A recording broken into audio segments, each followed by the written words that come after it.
that you like. These things, these terroristic medical threats the doctors then gave me. They gave me cancer, 40% use of circulatory in my legs, use of them, rheumatoid arthritis, the aneurysm that they're measuring that I just got measured for. That's what I held up my being able to tell you whether I was going to be able to come or not. Right. And those kind of things. And well, if I went by what they said, I'd be in the bed again. And I had that cane and that walker. You know what? Every time I use that darn thing, the more I use it, the more I depended on it. So then I got to, I can't go nowhere. I got a cane. I put them shoes on yesterday, them tennis shoes. One of my bones in my foot, just in a day. He said that could happen. I said, I told you, I ain't the one. From the time that you made me buy my first pair of adult tennis shoes, because your mother wanted you to have the new Jordans that cost $100 some, or they just came out on the market then, around the time that you were becoming aware, because Michael Jordan was playing then. So I think he was the first one that really made that market open up, But anyway, to make a long story short, what I did, I don't know if I told you this story about I was the designated driver, because I just came off that kick of I didn't drink or smoke, and of course people noticed that, And I still would go around people. I don't care what you do. That's what I wish I could do. I don't want to. They said, well, go on it. And I said, well, I got a covenant here. I ain't breaking it. God ain't broke his with me, so I ain't going to break mine. God help me. I asked for his help not to do it, Not that I'm concrete or anything. But anyway, they talked me into going up to Reno in their motorhome, driving for them, being the designated driver. And then, of course, I took a few dollars with me to do whatever was available up there. We got all the way up there, and I didn't spend a penny. They was like, wait a minute, dude, you've been on everything. I ate, I had nice eating, all the little, where they discounted stuff, and I took advantage of that. But as far as giving, because I already had a gambling problem when I was in the Army. If you think, this is what I found out, and I found out from elders back then, that drug problems, whoring, drinking, drugs, they are less of a problem than gambling. When you're addicted to gambling, you'll lose the check, the house, the family, you'll lose, and it's a never-ending deficit. And it's like you just love misery, because even if you win, tomorrow you're going to lose, and that's when you really enjoy life, is when you're at the bottom of the rung. It's like bad. So I experienced it when I was in the Army. You gamble your paycheck and all that. You done fought and that. You ain't got nothing to do. Now you get paid. You ain't got nothing. You got to go take a chance on getting killed. You do that, and that's some dumb stuff, ain't it? So I knew that what they said was true about a gambler. But anyway, I went up there. That was one of the things I lived with already. And I went up there and I came back with the money that I'd taken with me. And they was at the Foot Locker or some place where they sell the nice fancy tennis shoes. So I went in there, and I'm gonna show you how crazy I am. Mad at people, vindictively testing what you argue with them about, but not even they don't even have a clue that you're doing this. It's all between me and that anger living in me. The beast is me and lives within. So I go and I take the money and buy a brand new pair of Jordans, right? So I said, now this is supposed. I'm literally talking to this person that never knows I ever had a beef with him. I say, okay, this is what you glorifying.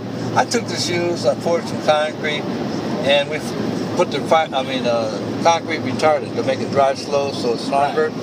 Walked across the floor. That stuff ate the bottom of the shoes off of there. In a day, they was ate off. Down to where I had to get them off my foot, because they would have came in and got my foot. And I was used to wearing the Vibram bottoms, the boots. That was my thing, man. I used to have people that used to joke me and say, they wouldn't even talk to me. They'd say, here come the boots. Look at the boots. They would tease me all the time about everybody go out dressed up in a suit and everything. I still would have me some. And one of them white boys in the Forest Service, I knew all the boots that were, you could go in the wild and be safe with your foot. And then black people got problems with arches, and I have it too. I'm black. Arches falling and that pain there and flat-footedness. And anytime like these shoes here, they got a built-in arch. Right. that they don't even put in them expensive shoes. Right. Seems like you pay all the money and they won't even do your feet right. They ruin your feet for you rather than help you. Right. So wearing those slides and those thongs, what is them things called? Yeah, flip-flops. Yeah, you right on target. That's them. White people's business. Them white people ain't got no feet like us. If you want to find out what race you are, just look at the width of your feet and the arch. You'll find out where you descended from. Yeah, it's still true. Narrow foot with a big old arm. You got some white people somewhere in there. You ain't got to go get no DNA. And you see them people right there prove the theory that I have, which sounds crazy. Pastor Junior gets asked me all the time. Dark people like light people. Light people like dark. Yep. They always want what they ain't. That's the stars again. Right. You know? And that's man's character though. But here's what the bad part is. They won't even be courteous enough to say, I think that you being tan is beautiful. I think you having crinkly hair is beautiful. They'll go get the ones that got the straight hair, go get theirs crinkled, and the ones that got the crinkly hair, go get theirs straightened. It's not the ducks, but the stars. It's just so true. I mean, that was an actual Dr. Seuss, but this was crazy about the devil and his device. One thing about the devil and his device, it's no good unless he can expose himself, and that's his whole glory. Like these people that want to be, because he tried to steal God's glory. Right. And that's one thing that's only due God. And that's what here's the people that they gave pride. It's like saying, right. I'm going to hell because I'm going against God. I mean, that's what God said before pride comes to fall. Satan was so proud that he thought he was equal to God. That's original sin, man. Right. Like the love of money. It ain't the money, it's the love of it. You put money, the love of money over other people's souls. See, people are all just as valuable. But only reason why we become less valuable than the other person is because we devalue ourselves. Nobody can devalue you but you.